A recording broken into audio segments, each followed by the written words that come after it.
കനത്ത ചൂടിനെ അവഗണിച്ച മധ്യ കേരളത്തിൽ ഇടതു സ്ഥാനാർത്ഥികൾ പ്രചാരണത്തിൽ മുന്നേറുന്നു. എല്ലാ പ്രദേശങ്ങളിലും വൻ വരവേൽപ്പാണ് ഇടതു സ്ഥാനാർത്ഥികൾക്ക് ലഭിക്കുന്നത്. അതേസമയം മാവേലിക്കര LDF സ്ഥാനാർത്ഥി C. അരുൺകുമാറിന്റെ പ്രചാരണ പരിപാടികൾക്ക് ആവേശം പകർത്ത മുഖ്യമന്ത്രി പിണറായി വിജയൻ ഇന്ന് മണ്ഡലത്തിൽ വിവിധ പൊതുയോഗങ്ങളിൽ പങ്കെടുത്തു. മധ്യ കേരളത്തിലെ ഇടതു പ്രചാരണത്തിന് ആവേശം പകർന്ന് മുഖ്യമന്ത്രി പിണറായി വിജയൻ ഇന്ന് മാവേലിക്കര മണ്ഡലത്തിലെ 3 കേന്ദ്രങ്ങളിലെ പൊതുയോഗങ്ങളിൽ പങ്കെടുത്തു. കുന്നത്തൂർ ഭരണിക്കാവിലായിരുന്നു ആദ്യ പൊതുയോഗം. ഇടതു സ്ഥാനാർത്ഥി C. അരുൺകുമാറും മുഖ്യമന്ത്രിയോടൊപ്പം വേദിയിലുണ്ടായിരുന്നു. ഉച്ചയ്ക്ക് ശേഷം ചെന്നിത്തല, പത്തനാപുരം ടൗണിലും മുഖ്യമന്ത്രി പ്രസംഗിച്ചു. ചെങ്ങന്നൂർ നിയോജക മണ്ഡലത്തിലായിരുന്നു UDF സ്ഥാനാർത്ഥി കൊടിക്കുന്നിൽ സുരേഷിന്റെ ഇന്നത്തെ പര്യടനം. എറണാകുളം LDF സ്ഥാനാർത്ഥി KJ ഷൈൻ ടീച്ചർ പറവൂർ നിയോജക മണ്ഡലത്തിലായിരുന്നു പര്യടനം നടത്തിയത്. ഇളന്തിക്കര, പുത്തൻവേലിക്കര, ചേന്നമംഗലം ഈസ്റ്റ് വെസ്റ്റ് പ്രദേശങ്ങളിൽ ടീച്ചർ വോട്ട് അഭ്യർത്ഥിച്ചു.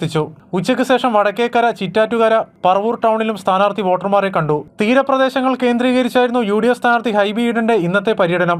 രാവിലെ കുമ്പളങ്ങി, കണ്ണമാലി പ്രദേശങ്ങളിലും സ്ഥാനാർത്ഥി പ്രചാരണം നടത്തി. ഉച്ചയ്ക്ക് ശേഷം തോപ്പുംപടി, പള്ളുരുത്തി ഭാഗങ്ങളിലായിരുന്നു സ്ഥാനാർത്ഥിയുടെ പര്യടനം. തൃശൂർ LDF സ്ഥാനാർത്ഥി VS സുനിൽകുമാറിന്റെ ഇന്നത്തെ പര്യടനം ഗുരുവായൂർ നിയോജക മണ്ഡലത്തിലെ വിവിധ ഭാഗങ്ങളിലായിരുന്നു. UDF സ്ഥാനാർത്ഥി K. മുരളീധരന്റെ ഇന്നത്തെ പര്യടനം തൃശൂർ നഗരത്തിലെ വിവിധ പ്രദേശങ്ങൾ കേന്ദ്രീകരിച്ചായിരുന്നു.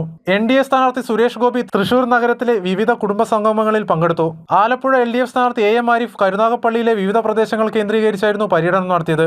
UDF സ്ഥാനാർത്ഥി KC വേണുഗോപാൽ മണ്ഡലത്തിലുണ്ടായിരുന്നില്ല. അരൂരിലെ വിവിധ മേഖലകളിലായിരുന്നു NDA സ്ഥാനാർത്ഥി ശോഭാ സുരേന്ദ്രന്റെ ഇന്നത്തെ പര്യടനം. ഉടുമ്പൻചോല നിയോജക മണ്ഡലം കേന്ദ്രീകരിച്ചായിരുന്നു ഇടുക്കി ഇടതു സ്ഥാനാർത്ഥി ജോയ്സ് ജോർജും UDF സ്ഥാനാർത്ഥി ഡീൻ കുര്യാക്കോസും പര്യടനം നടത്തിയത്. രാവിലെ കുമ്പപ്പാറ, ഗജനപ്പാറ, നടുമുറ്റം തുടങ്ങിയ പ്രദേശങ്ങളിലും ഉച്ചയ്ക്ക് ശേഷം പൂപ്പാറ, പേത്തൊട്ടി, ശാന്തമ്പാറ പ്രദേശങ്ങളിലുമാണ് ജോയ്സ് ജോർജ് പര്യടനം നടത്തിയത്. എന്നാൽ ആനവിലാസത്തിൽ നിന്ന് ആരംഭിച്ച ഡീൻ കുര്യാക്കോസിന്റെ പര്യടനം തൂക്കുപാലത്തിൽ സമാപിച്ചു. കോട്ടയം ലോക്സഭാ മണ്ഡലം LDF സ്ഥാനാർത്ഥി തോമസ് ചാഴിക്കാടിന്റെ വാഹന പര്യടനം ഇന്ന് വൈക്കം നിയോജക മണ്ഡലത്തിലായിരുന്നു.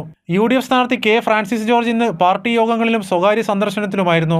ആലുവ നിയോജക മണ്ഡലത്തിലായിരുന്നു ചാലക്കുടി ഇടതു സ്ഥാനാർത്ഥി പ്രൊഫസർ C. രവീന്ദ്രനാഥിന്റെ ഇന്നത്തെ പര്യടനം. പുഷ്പങ്ങളും ഫലങ്ങളും നൽകിയാണ് സ്ഥാനാർത്ഥിയെ ഓരോ പ്രദേശത്തും വോട്ടർമാരും പാർട്ടി പ്രവർത്തകരും ചേർന്ന് വരവേറ്റത്.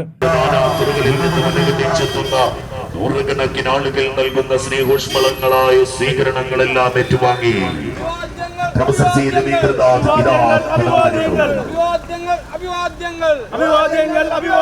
രാവിലെ കാഞ്ഞൂർ, ശ്രീമൂലനഗരം പ്രദേശങ്ങളിലും ഉച്ചയ്ക്ക് ശേഷം ചെങ്ങമനാട്, നെടുമ്പാശ്ശേരി ഭാഗങ്ങളിലും സ്ഥാനാർത്ഥി വോട്ട് ചോദിച്ചു. UDF സ്ഥാനാർത്ഥിയായ ബെന്നി ബെഹനാൻ ഇന്ന് പൊതുപരിപാടികളൊന്നും ഉണ്ടായിരുന്നില്ല.